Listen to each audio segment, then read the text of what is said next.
Olá, você que me segue no Rodrigo Silva Arqueologia. Estamos aqui para o nosso bate-papo semanal sobre Bíblia, religião, teologia, cristianismo. E o assunto de hoje é um assunto que realmente vem me preocupando ao longo dos últimos anos. A questão da eclesiologia. Qual o papel da igreja na salvação? Afinal de contas, nós sabemos que não precisamos da igreja para ser salvos. Então, qual a vantagem de estar na igreja? A igreja hoje está tão desacreditada. Será que eu preciso da igreja para ir ao céu? Qual é o papel da igreja na minha vida?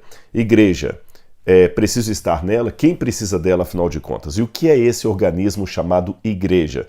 Vivemos uma época em que as pessoas até separam ser cristão de ser religioso. Então eu quero tratar um pouquinho desse assunto com vocês hoje, só que antes eu quero convidar você que ainda não conhece o curso A Bíblia Comentada com Rodrigo Silva a se tornar meu aluno. Toda semana eu tenho uma aula nova sobre a Bíblia Sagrada, um comentário bíblico. Aliás, se houver alunos da Bíblia Comentada aqui que estiverem gostando do curso, por favor, deem o seu depoimento, o seu testemunho aqui, ele será muito bem-vindo, tá certo?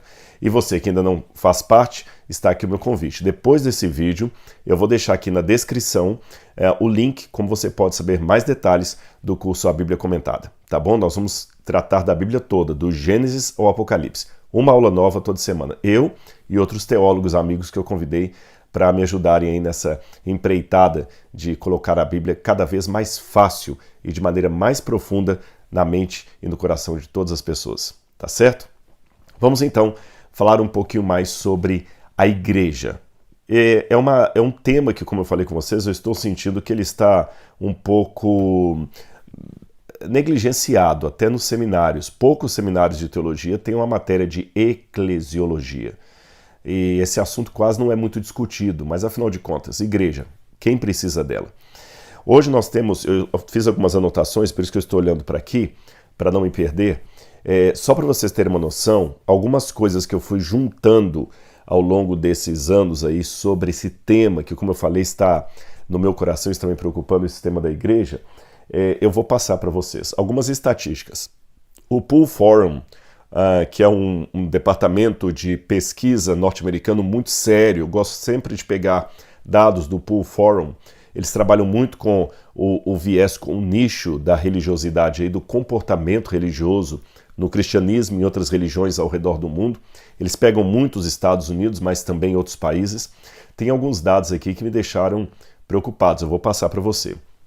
Eles fizeram toda uma contabilidade estatística desde o ano 2015 até o ano 2020. 5 anos, tá certo? Desde 2015 até 2020.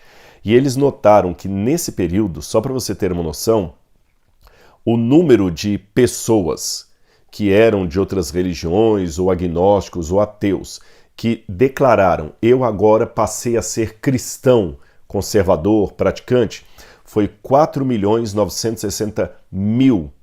4.960.000 pessoas neste quinquênio se tornaram cristãs, assumidamente cristãs. Contudo, o número daqueles que se desfiliaram do cristianismo foi 13.140.000 membros. Ou seja, estamos, em termos de cristianismo, estamos crescendo por um lado, mas também estamos perdendo muitos membros por outro. Então nós temos um número negativo de 8.180.000 pessoas que deixaram de ser cristãs, ou se a gente pegar nesse compasso aí, que está um número menor do que aqueles que entraram para o cristianismo. Outro dado que eles deram, esse aqui é mais impressionante porque ele é cumulativo. Eles fizeram uma projeção, se os números não mudarem, como é que estará esse resultado em 2050. Então eles fizeram uma perspectiva de 2010 a 2050, uma perspectiva, como é que seria? E então aqui também do Pew Research Center, e eles disseram o seguinte, que nessa medida, se os números não mudarem, nós teremos um acúmulo de 40.060.000 pessoas que vão aderir ao cristianismo. Em contrapartida, teremos 106.110.000 pessoas que vão deixar o cristianismo. Isso nos deixa com um número negativo de, durante esse período, de 66.050.000 membros dentro das comunidades cristãs. Pegando alguns exemplos mais específicos que o Pool Forum também apresenta. Pena que alguns dados que eu tenho aqui estão um pouco antigos, mas eu vou dá-los mesmo assim. Só o catolicismo, a Igreja Católica Romana, ela perdeu entre 2000 e 2003 4,5% dos seus membros. Só a Igreja Católica. É lógico que aí não significa necessariamente que esses 4,5% de católicos deixaram de ser cristãos. Muitos acabaram se tornando protestantes, alguma coisa assim. De qualquer maneira, nós temos aqui um indício de perda, que também é refletido em igrejas protestantes. Só para vocês terem uma noção, a Presbyterian Church dos Estados Unidos, quando eu coloco Presbyterian Church, é porque falar apenas igreja presbiteriana é um nome meio vago, porque você tem igrejas presbiterianas que são distintas umas das outras. Nem todo o segmento presbiteriano é exatamente o mesmo do outro. Há, por exemplo, igrejas presbiterianas que aceitam o matrimônio de pessoas do mesmo sexo, outras igrejas não. Então estou pegando a Presbyterian Church dos Estados Unidos. De 1965 a 2003, ela reduziu o número de membros de 4.254.597 para 2.405.311. Nessa perspectiva, o Pool Forum acredita que até 2043 não haverá mais nenhum membro da Presbyterian Church dos Estados Unidos. Se ela continuar nessa perda, até 2043 ela desaparecerá. A Igreja Disciples of Christ perdeu 55% dos seus membros. A United Church of Christ, todos os dados são dos Estados Unidos, perdeu 39% dos seus membros. Isso nos Estados Unidos, tá bom? A Episcopal Church perdeu 33% dos seus membros. E os dados continuam dando ali que cerca de 50% das igrejas protestantes tradicionais têm a maioria dos seus membros com mais de 60 anos.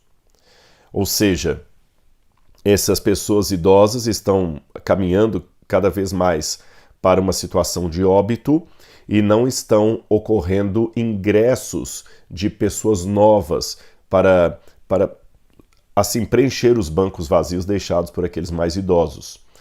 Então, essa é uma problemática complicada e ela não é nova.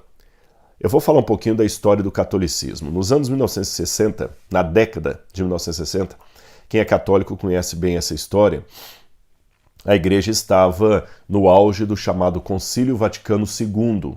E naquela época, várias vozes levantavam, umas mais progressistas, outras mais conservadoras. As conservadoras até achavam o Concílio Vaticano II uma apostasia da fé dentro do catolicismo, porque o Concílio Vaticano II queria promover uma agenda de aggiornamento, de atualização, de modernidade da igreja, que já começou com João XXIII e depois foi para Pio VI, que convocou o concílio, e nessa agenda a igreja estava se modernizando, os padres não precisavam mais usar hábito, nem as freiras, as missas deixavam de ser em latim e de costas para o público para serem ministradas agora na língua vernácula, uma abertura maior ao diálogo ecumênico com o protestantismo. Karl Rahner conversava muito com Karl Barth, que era protestante, então os conservadores viam toda essa agenda do Concílio Vaticano II como sendo uma apostasia e se levantavam fortemente contra aquilo. Os mais progressistas batiam palma para aquela agenda como sendo finalmente a igreja acordando para a modernidade. Aí você tem Teilhard de Chardin, vários autores que eu podia citar católicos. Nesta situação, François Roustan, que na época era um padre da igreja, um teólogo, depois ele largou a batina, fez psiquiatria, se tornou um psiquiatra. Ele escreveu um artigo na revista Christus, que depois se tornou um livro. O título do artigo e depois do livro foi Le Troisième Homme, que em francês significa o terceiro homem. O que Roustan queria dizer? O primeiro homem era o católico tradicional, que queria que a igreja mantivesse as bases anteriores ao Concílio Vaticano II. O segundo grupo, o segundo homem dentro da igreja, era o progressista, que queria que a igreja mudasse os seus dogmas, mudasse a sua moral para aceitar a modernidade. E o terceiro homem é aquele que se cansou dos dois grupos anteriores e simplesmente saiu da igreja. Ele não abandonou Jesus, ele não abandonou a fé católica no sentido de ele ainda se diz católico, mas não participa mais de uma vida sacramental. Não vai mais à missa, não comunga, não faz a confissão auricular num padre, não participa dos ofícios da igreja. Ele é o terceiro homem. Ele não se sente apostatado, ele ainda se sente cristão católico, mas ele não quer compromisso com a organização chamada igreja. Ele não quer ser identificado nem como conservador, nem como liberal. Ele deixou os dois brigando dentro da igreja, apagou a luz e saiu. Esta foi a conclusão de Rustang. E ele fazia uma projeção que nos anos seguintes, esse terceiro homem aumentaria proporcionalmente a sua quantidade dentre a membresia católica. Haja vista uma confirmação do que Rustang previu, é que você sabe que muitas vezes no Brasil nós temos aquele grupo que a gente chama de católicos de IBGE, pessoas que dizem assim, eu sou católico apostólico romano, mas não vai à missa, não participa dos sacramentos, etc. Naquela época de Rustang já havia, na Alemanha, por exemplo, um protesto de muitos jovens que gritavam frases de ordem com a seguinte expressão: Jesus sim, igreja não. Jesus sim, igreja não. Veja, na Alemanha secularizada, os teólogos perceberam que os jovens não tinham problema com o nome de Jesus, nem com os ensinamentos de Jesus ou a imagem de Jesus, mas eles não queriam saber da igreja de Jesus. Esses tempos atrás eu vi uma pessoa midiática também falando na internet assim, Jesus é legal, o fã-clube dele que é um saco, referindo-se à igreja, o fã-clube de Jesus. Se eu pudesse ainda pegar tudo que François Rustang disse e aplicar não apenas ao catolicismo, mas ao cristianismo de um modo geral e ampliar hoje, quase 60 anos depois que ele escreveu aquilo, eu poderia dizer que nós temos hoje o quarto e o quinto homem. Se o primeiro é o conservador que está na igreja, o segundo é o liberal que está na igreja, o terceiro é aquele que sai da igreja, mesmo continuando a acreditar nos ensinos da igreja, ainda que parcialmente, nós temos o quarto homem. Qual que é o quarto homem? Esse aqui eu me baseei num livro de Peter Hebblethwaite, que escreveu The Runaway Church, a Igreja Fugitiva. E ele fala desse homem, ele não dá o nome de quinto homem. Eu que estou aqui usando a expressão quinto homem para fazer jus à linha ali do Rustang. Ele diz que esse quinto homem é aquele que ele continua na igreja, ele não sai dela, mas ele é apático. Ele é apático, ele está ali, ele não é... Ele até diz aqui, o autor do livro, The Runaway Church, a Igreja Fugitiva, seria a tradução. A igreja fugitiva não é revolucionária nem reacionária. Ela simplesmente não vai embora porque ela não consegue deixar de ser. Ou seja, é aquela pessoa assim, ele já acostumou a ser cristão, ele acostumou a ser membro da igreja. E se você for adventista como eu, presbiteriano, batista, católico, você vai ver que tem esses membros da Runaway Church. Aqueles assim, são fugitivos, mas não saíram, estão ali.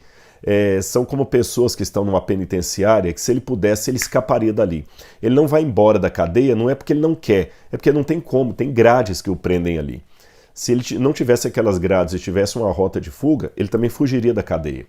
Então a igreja para muitos desses também é assim, muitos jovens, é aquele que só vai para a igreja porque a mãe está obrigando. O pai está obrigando, não, você vai para lá, senta, você vai lá, você vai fazer catecismo, você vai se batizar, você vai, batizar na versão mais evangélica, né? Que batiza depois de certa idade. Você vai participar dos desbravadores, você vai participar da escola bíblica, você vai para a escola cristã de férias, você vai para o colégio interno. Então ele está ali até ele criar uma maioridade e não querer mais saber de nada daquilo. Hoje também nós temos um fenômeno que abraça aquilo que eu chamaria as megachurches, o fenômeno das megachurches. É uma modalidade de evangelismo que quer abraçar aqueles que estão cansados da igreja tradicional, dos dogmas, da moralidade principalmente, e criam igrejas grandiosas, que têm até um papel interessante, eu não vou também aqui criticar tudo, mas que correm o risco de se tornarem apenas shows gospel, com pouco compromisso. Repito, não estou aqui criticando as megachurches, mas criticando no sentido de detonar todo o trabalho que as megachurches fazem. Você tem a Hillsong, por exemplo, a famosa Hillsong, com todo o trabalho que ela faz entre europeus, mas eu quero destacar aqui o ponto que existe um risco sério, sim, de muitas dessas megachurches se tornarem meramente um show gospel, onde a pessoa não tem que ter compromisso nenhum, onde o sermão muitas vezes vira uma palestra, um TED, sabe aqueles TED que o camarada vai, coloca um auricular aqui, põe um telão atrás lindo, aí ele fala sobre depressão, sobre remédios, sobre guerra, sobre ecologia, e aí dessas várias temáticas ele fala um pouquinho sobre Deus e joga uns 2 ou 3 versículos da Bíblia ali bonitinhos para enfeitar o sermão, e eu costumo dizer para os meus alunos que o sermão que cita a Bíblia não é necessariamente sermão bíblico. Isso é um detalhe importante. O sermão bíblico é um sermão fundamentado na Bíblia, não é meramente um sermão que cita a Bíblia. Porque eu posso estar dando uma palestra aqui sobre, sei lá, sobre arqueologia e citar uma frase de Napoleão Bonaparte, porque a arqueologia moderna começa com uma expedição de Napoleão Bonaparte ao Egito, no século XVIII, eu posso citar uma frase de Napoleão Bonaparte, quando ele estava no alto ali da Esfinge, e dizia, séculos de história nos contemplam. Eu cito essa frase no sermão, na palestra, e nem por isso a minha palestra foi napoleônica. Ela citou uma frase de Napoleão, percebeu? A palestra é sobre arqueologia, eu só citei Napoleão. Da mesma maneira, existe o risco que algumas pregações, elas apenas citem a Bíblia, mas não são necessariamente bíblicas. Esse quinto homem, que ele está lá porque ele não consegue deixar de ser, ele é um cristão, muitas vezes, que até gosta da igreja virtual, ele gosta, às vezes, de não ser denominado membro de uma igreja, isso é interessante. Ele não abandonou totalmente as crenças cristãs, assim como o terceiro homem. Aliás, eu já estou passando por quinto homem, eu falei do quarto, agora é o quinto, acabei pulando aqui.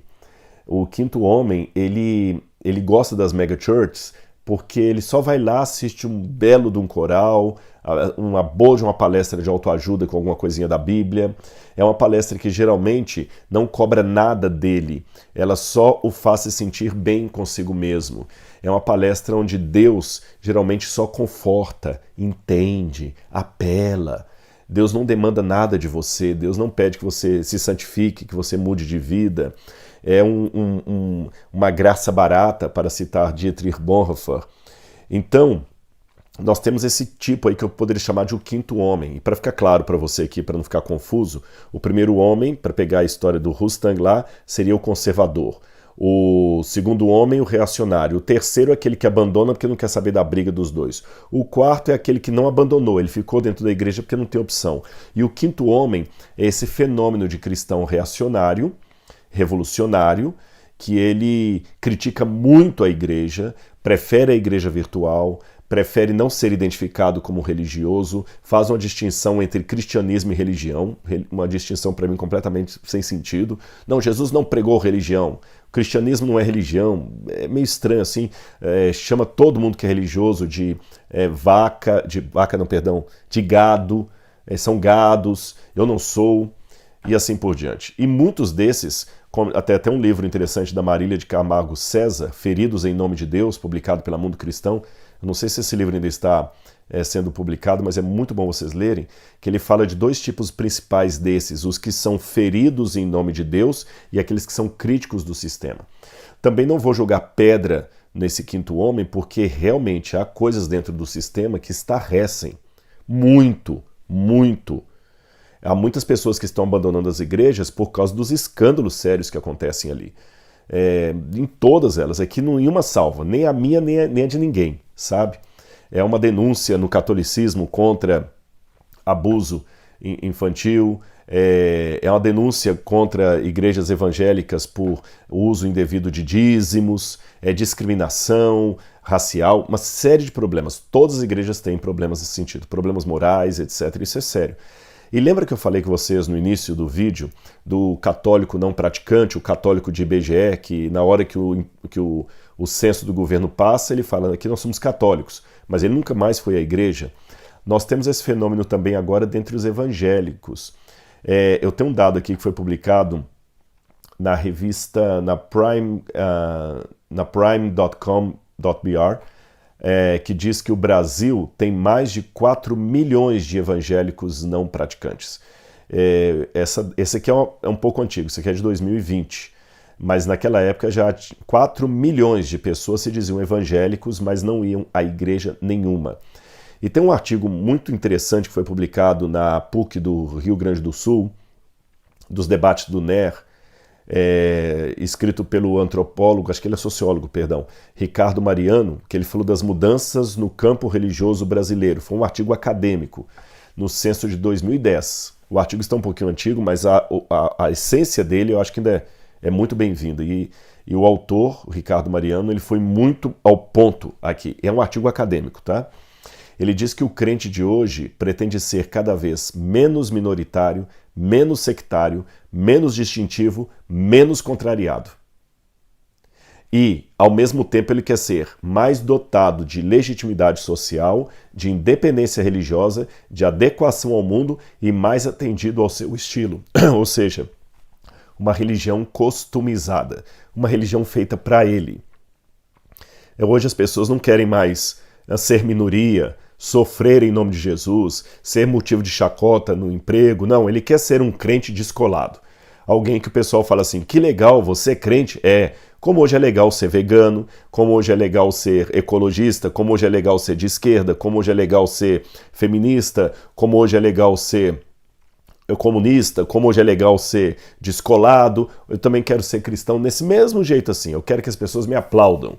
Eu não quero nada que vá na contramão do mundo. Bom, e as características desse quinto homem, quando falo homem aqui no sentido genérico, ele não suporta os erros e escândalos da igreja, ele não acredita mais naquilo que ele chama de sistema, ele condena aqueles que continuam na forma tradicional da igreja como sendo acomodados ou anestesiados, ele visita mais de uma igreja sem se filiar necessariamente a nenhuma, tende ao sincretismo. Ele ama os sermões da igreja A, B, C e D, e se bobear, ele ainda acredita em horóscopo, e ainda faz sinal da cruz quando passa na igreja católica. Ele ama cultos e comunhão de internet, ele institucionaliza indivíduos, ele não gosta da igreja, mas ele ama o pregador fulano de tal na internet. Ele não se sente afastado do corpo de Cristo, ele se sente apenas um cristão avulso, se ofende se for chamado de desigrejado ou apostatado e sugere uma nova eclesiologia com frases do tipo a igreja não é religião, a igreja sou eu, etc. Nesse panorama cristão que eu estou apresentando para vocês, existe um grande problema também de analfabetismo bíblico e teológico. Várias vezes em sermões e palestras, até nos meus livros, O Ceticismo da Fé, eu tenho um capítulo sobre isso, eu aponto dados que mostram como os cristãos estão cada vez mais perdendo o seu conhecimento bíblico. Por exemplo, a robhoskin.com, que é uma entidade também de pesquisa norte-americana, ela fez uma pesquisa entre vários grupos de cristãos por faixa etária e escolaridade diferente. Quando foi pegar, vou pegar do topo para a base, tá bom? Quando pegou um grupo apenas de pessoas graduadas, com nível superior, ela pesquisou um grande número ali, percebeu que quase 50% dos entrevistados responderam que Sodoma e Gomorra eram marido e mulher. Ou seja, quase 50% dos entrevistados cristãos que têm uma escolaridade, isso foi nos Estados Unidos, de nível superior, achavam que Sodoma e Gomorra eram um casal, e não duas cidades. A Sociedade Bíblica também encontrou, agora falando das crianças, que 29% das crianças entre 8 e 15 anos não sabiam que a história do Natal é uma história bíblica. 6% das crianças entrevistadas nessa pesquisa também acreditavam que Hércules era um personagem bíblico. 6%. E 54% dos parentes pensavam que aquele Hunger Games poderia ser uma história bíblica. Foram confundidos. E 1 em cada 5 adolescentes acreditam que a Bíblia não é um livro divinamente inspirado por Deus. Isso dentro do núcleo cristão. Aí me preocupa que quando eu vou para a história da igreja cristã, eu vejo naquela igreja perseguida, aquela igreja apostólica, uma pregação, uma ênfase muito grande, não apenas na pregação, mas também no ensino. Na verdade, eles nem distinguiam muito pregação de ensino. Nós que fazemos essa distinção. Em muitas epígrafes de cristãos primitivos que morreram por sua fé, cristãos ali do 2º século, nós temos às vezes frases escritas como catecúmenos ou candidatos em Cristo, que marcam pessoas que morreram antes de serem batizadas, mas que estavam estudando para o batismo. Então a gente vê que a igreja cristã primitiva não batizava a pessoa sem primeiro fazer um estudo bíblico com a pessoa. E quando a pessoa morria sem ser batizada, ela era chamada de catecúmenos ou candidatos em Cristo. Aqueles que acabavam de receber o batismo e morriam mártires, estou falando de pessoas que morreram como mártires, eram chamados de neófita ou neófitos, quer dizer, recém-iluminado, ou renatus, de onde veio o nome Renato, renascido, ou luti renatus, renascido da graça, gracia in accepti, e o mais raro, porém explícito, baptizatus, para marcar aqueles que morreram como mártires que eram batizados, ou seja, mesmo na época da perseguição e do martírio, a igreja não apressou a ir batizando todo mundo assim, a lava-jato. E nessa época também chama a minha atenção que na disposição das igrejas cristãs primitivas, o que ficava no centro ali, imitando até a mobiliária das antigas sinagogas, era o púlpito.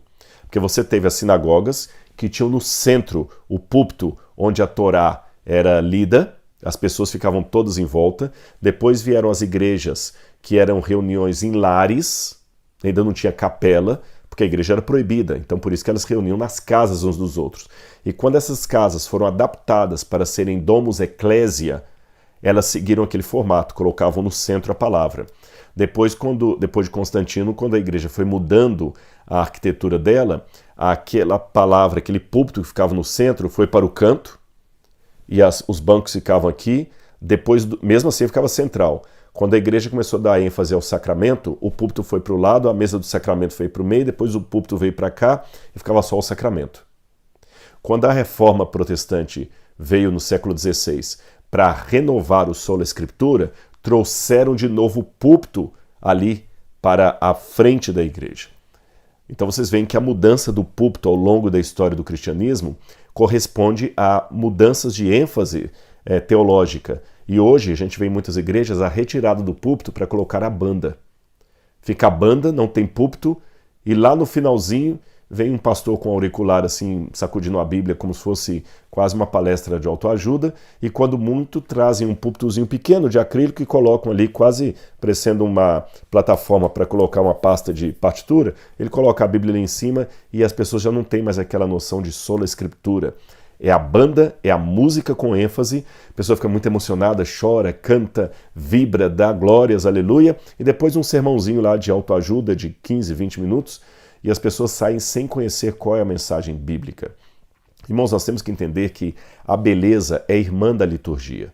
Na Bíblia, Deus não deixou a liturgia assim ao bel prazer, cada um faz o que quer. A própria noção da palavra eclesia, que muita gente deturpa hoje, é uma palavra que tem que ser estudada. Você sabia que eclesia, de onde vem a palavra igreja, não é uma palavra criada pelos apóstolos? Quando os apóstolos se reuniram e Cristo fundou aquele movimento chamado cristão, e eles escolheram uma palavra do mundo grego para denominar as reuniões deles, eles escolheram uma palavra, eclesia, que já existia na língua grega. Isso é muito interessante.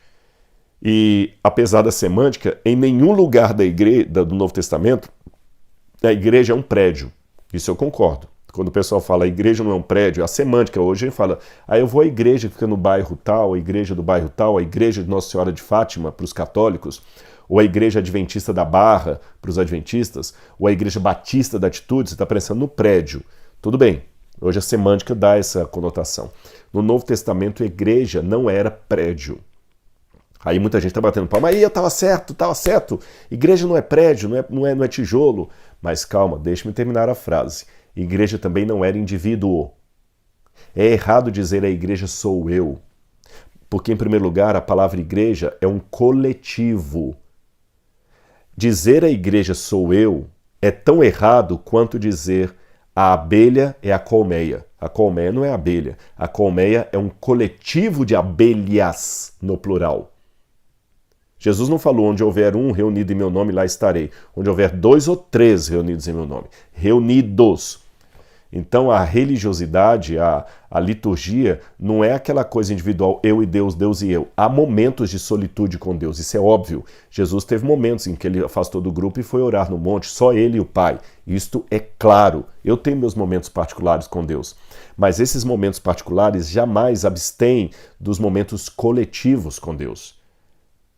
Tá certo? Momentos coletivos. Tanto é que se você for para 1 Coríntios 12, 13, todos os batizados participam da comunhão da igreja. Efésios capítulo 1, 22, 23 fala da igreja como corpo místico de Cristo.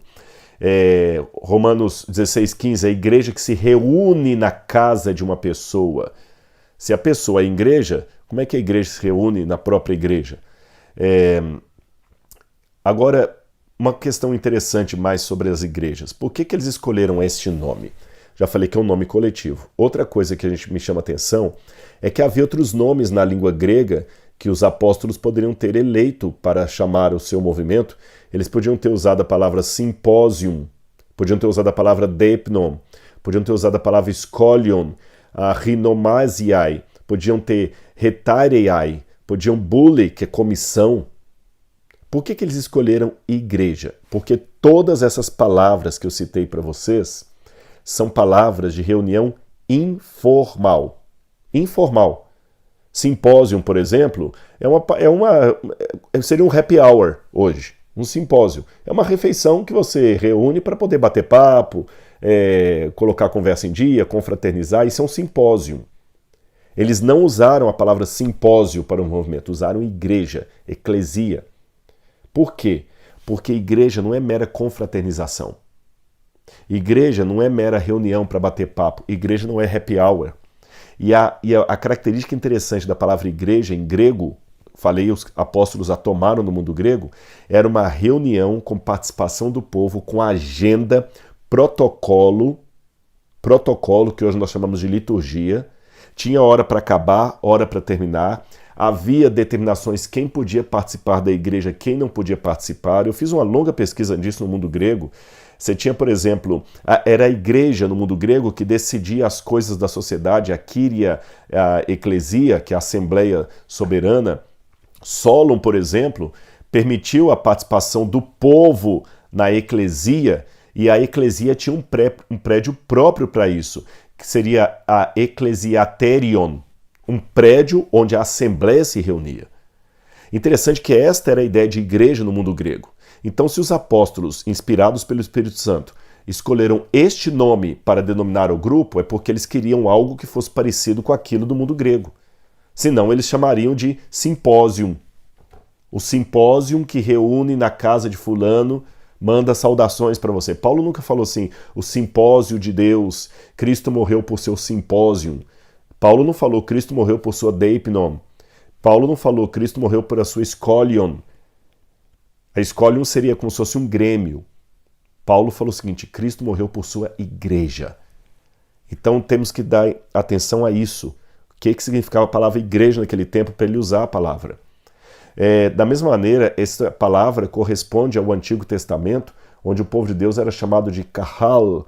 Kahal significa comunidade, algo que foi convocado. A palavra kahal vem da palavra kol, em hebraico, que significa chamar, ouvir, voz, né? Shema, que seria mais ouvir, voz, kol, voz, kol, kahal, todos que são chamados, ouvidos, e eclesia, kalel, chamado para fora. E se você olhar o que era uma kahal no Antigo Testamento, uma comunidade, você vê que Deus tinha regras. O santuário, Deus não falou com Moisés assim, Moisés, constrói um santuário para mim como você achar bonitinho aí, ou faz uma pesquisa entre o povo, como é que eles querem me adorar. Não existe isso. Deus determinou, olha, a cortina tem que ter essa cor, tem que ter 2 compartimentos, mais um pátio, só o sumo sacerdote pode entrar aqui dentro, tem que ser assim, assim, assim, assim, assim, assado, o templo tem que ser assim, Aí vem alguns que dizem, não, mas isso era o Antigo Testamento. No Novo Testamento, Jesus falou que não tem mais templo, que nós somos o templo. Mas se você for no Antigo Testamento, também tinha liturgia. O batismo não era de qualquer jeito. Paulo fala, ai daquele que participar de maneira indigna da Santa Ceia. A Santa Ceia foi prescrita por Cristo. É o pão, é o vinho. Eu não posso fazer a Santa Ceia agora com bolacha e Coca-Cola. Tem a maneira como a Santa Ceia deveria ser. Agora você pode falar assim, então Rodrigo, e aí? Então a igreja é necessária sim, você precisa dela. Na verdade, só existem duas razões aceitáveis para você abandonar o convívio da igreja, só duas. Uma, ela é aceitável não no sentido moral, mas aceitável no sentido de respeitar a decisão. A única razão aceitável para você deixar a igreja, aceitável no sentido, repito, de respeitar a decisão, não de concordar com ela, é se você apostatar da fé. Você agora se tornou um ateu, um agnóstico, você não acredita mais em Deus, então você apostata. Você está sendo honesto. Mesmo que eu discorde e lamente muito a sua decisão, eu vou respeitá-la. Você pelo menos está sendo honesto. Olha, eu era crente, eu conheço algumas pessoas que eram crentes adventistas e hoje são ateus. Eu lamento, sofro com isso, choro, oro por você, mas eu respeito, você está sendo honesto. Eu falo assim, não, eu não sou mais adventista do sétimo dia, não sou mais batista, não sou mais Assembleia de Deus, porque agora eu sou ateu. Você apostatou, então tudo bem, você largou a igreja, agora você apostatou, não acredita mais naquele sistema, não acredita em mais nada que ensino ali. Repito, é lamentável, mas é aceitável, eu respeito a sua decisão. A segunda razão pela qual você pode deixar uma igreja é a única, aliás, a única que eu poderia falar agora é que tudo bem, eu respeito mais ainda. É se você doutrinariamente não concorda mais com o corpo de ensinos daquela igreja. Aí você vai procurar uma comunidade que está mais adequada com aquilo que você acredita. Por exemplo, eu era católico.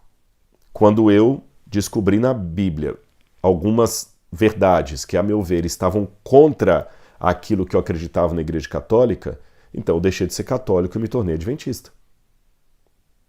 Mas eu deixei por quê? Por uma discordância doutrinária. Você é pentecostal e é batizado com o Espírito Santo e fala em línguas, mas aí estudando a Bíblia você descobriu que não existe dom de línguas na dispensação atual, que os dons cessaram ali no Novo Testamento, que os dons cessaram na igreja primitiva, não há continuidade de dons, você é cessacionista e você passou a acreditar que Deus predestina as pessoas para salvação ou perdição, que a soberania de Deus é que movimenta tudo isso. Então, nesse sentido, faz realmente, é sensato que você deixe de ser da Assembleia de Deus e passe a ser membro da igreja presbiteriana. Tudo bem, você deixou a Assembleia de Deus porque você não acredita mais nas doutrinas pentecostais assembleanas. Você agora é presbiteriano. Ou o contrário, você é presbiteriano, mas descobriu agora que você foi batizado com o Espírito Santo, etc. Você é batista, mas agora você descobriu, não, eu quero guardar o sábado, não comer carne de porco, é o santuário celestial. Então você vai deixar de ser batista e vai ser adventista. Nessas situações, tudo bem, você deixou uma igreja e foi para outra, mas em nenhum dos dois casos você deve deixar a igreja por causa de escândalos que você vê dentro dela. É esse o ponto que eu quero colocar. Tá certo?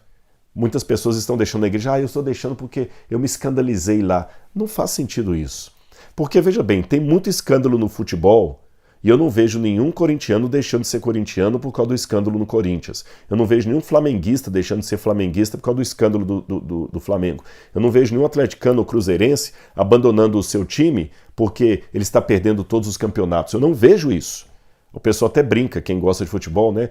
Esse aqui é um São Paulino doente, esse aqui é um corintiano sofredor, esse aqui é um botafoguista que está ainda sonhando com o campeonato, que nunca vem. Ou seja, nenhum dos exemplos que eu dei aqui, as pessoas abandonam os seus times porque teve um escândalo com a diretoria ou porque o time está perdendo o campeonato. Ele continua fiel. Eu não conheço nenhum motorista que desiste de dirigir porque tem problemas no trânsito. Porque vem o motoboy e te fecha, vem o outro e... Não.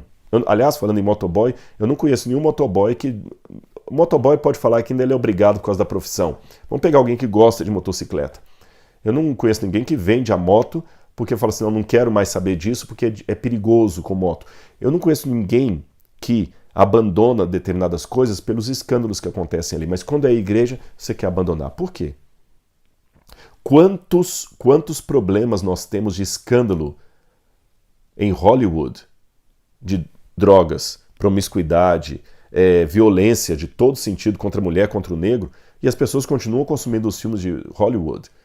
Quantos escândalos na música, na MPB, de cantores que morreram com overdose, que se descobre depois aí, olha, o fulano de tal, grande cantor, voz maravilhosa, mas ele praticava crimes morais, eu não vou citar a palavra aqui para não ser censurado, ele praticava tais crimes aqui contra moças, novelas, quantas TVs aí de vez em quando aparece um escândalo de um ator que lá dentro do set de filmações lá fazia, como é que fala, assédio contra a camareira, contra outras moças, quantos diretores de novela aí já foram denunciados, e ninguém para de assistir novela, ninguém para de consumir TV, ninguém para de consumir as músicas, mas quando é com a igreja você para, peraí, que 2 pesos, 2 medidas são essas? Então, repito, eu deixei de ser católico, mas não foi por causa de escândalos na igreja católica, não, foi por um motivo doutrinário.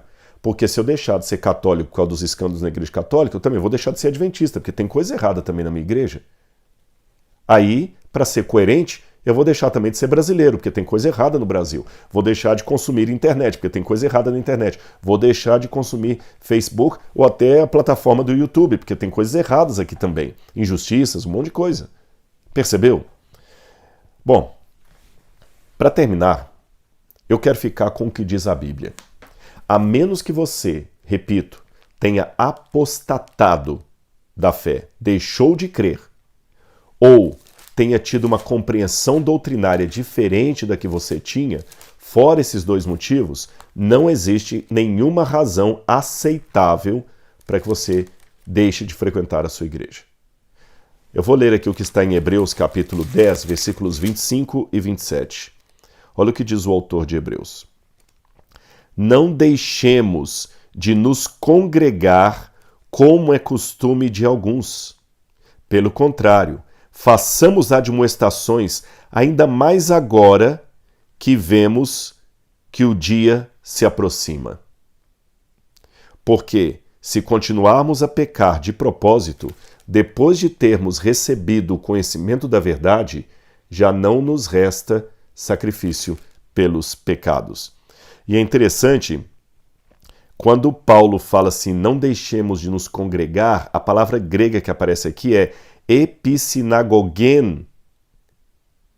Episinagogen realton. Episinagogen é de nos congregar como os judeus congregam na sinagoga. Na sinagoga. Quando você vai para Tiago, capítulo 2, versículo 2, Tiago também usa essa expressão aqui, olha. Porque se entrar na sinagoga, vocês virem um homem com anéis de ouro nos dedos, vestindo roupas luxuosas, e entrar também um pobre muito mal vestido, e vocês derem um tratamento diferente, para um você está pecando. Ou seja, em ambas as situações aqui, eles estão falando de uma igreja que se reunia como os judeus se reuniam na sinagoga. E o autor de Hebreus, que para muitos é Paulo, provavelmente era, diz: não deixem de congregar. E você pode perguntar, tá bom, Rodrigo, eu já entendi tudo isso, mas afinal de contas, e a pergunta que você fez lá no início? Eu preciso da igreja para ser salvo? Biblicamente, não. Ah, então. Mas sabe, coincidentemente, eu estava escrevendo alguma coisa sobre isso que eu estou falando para vocês aqui, quando eu vim de viagem há pouco tempo agora do Líbano. Eu peguei um voo longo, eu fui do Líbano para os Emirados, dos Emirados para São Paulo, então quer dizer, é muito longe a viagem, e dentro do avião ali você aproveita, você assiste filme, você dorme, você come, você levanta um pouquinho, você digita alguma coisa no computador ali, para ganhar tempo, foram acho que 13 horas. Enquanto eu estava sobrevoando o Atlântico, eu pensei justamente nessa questão aqui. Eu preciso da igreja para ir para o céu? Aí eu me lembrei de uma coisa. Eu preciso necessariamente estar dentro desse avião para cruzar o Atlântico? Eu preciso? Não. Eu posso cruzar o Atlântico de outra forma. A Mir Klink cruzou o mesmo oceano que eu cruzei num barco a remo e vela, tá certo? Eu até anotei isso aqui. Ele remou durante 100 dias, na década de 1980, 100 dias remando, ele tinha uma vela e o remo. Eu nem sei mesmo se ele tinha a vela, eu quero até checar se ele tinha a vela mesmo, mas o remo eu tenho certeza. E a Mirklink fez isso durante 100 dias num barco a remo, ele cruzou o Oceano Atlântico. Ele fez a mesma trajetória que eu fiz no avião da Emirates. A mesma trajetória. Então você pode cruzar o Oceano Atlântico num barco a remo? Claro que você pode, porque a Mirklink fez isso. Mas, sinceramente, eu ainda prefiro a bordo de um avião. O avião não era minha casa. Não tinha o conforto da minha casa. O avião até é desconfortável, tantas horas ali naquela cadeira apertada e tudo mais, você levanta um pouquinho, a comida não é a comida de casa, não é a mesma comida, não é o mesmo conforto, não é o mesmo banheiro, não é a mesma situação. O avião não é minha casa, mas ainda assim, eu prefiro atravessar o oceano num avião a atravessar num barco a remo. Parabéns para o Mirklink, mas eu não posso repetir a façanha. Então, resumindo, alguém pode ir para o céu daqui ao céu fora da igreja? Pode, ele pode ir num barco a remo. Mas é mais confortável dentro de um avião chamado igreja. O avião tem desconfortos, como a igreja também tem desconforto. O avião não é o meu lar, como a igreja também não é a Nova Jerusalém. Mas é um meio de transporte mais seguro para chegar desde aqui até lá. Entendeu? Siga o conselho bíblico. Não pare de se reunir, de congregar, principalmente agora que sabemos que o dia da volta de Cristo, está tão próximo. Que Deus abençoe você, espero que tenha gostado desse conteúdo. Um grande abraço e até o nosso próximo vídeo. Tchau, tchau.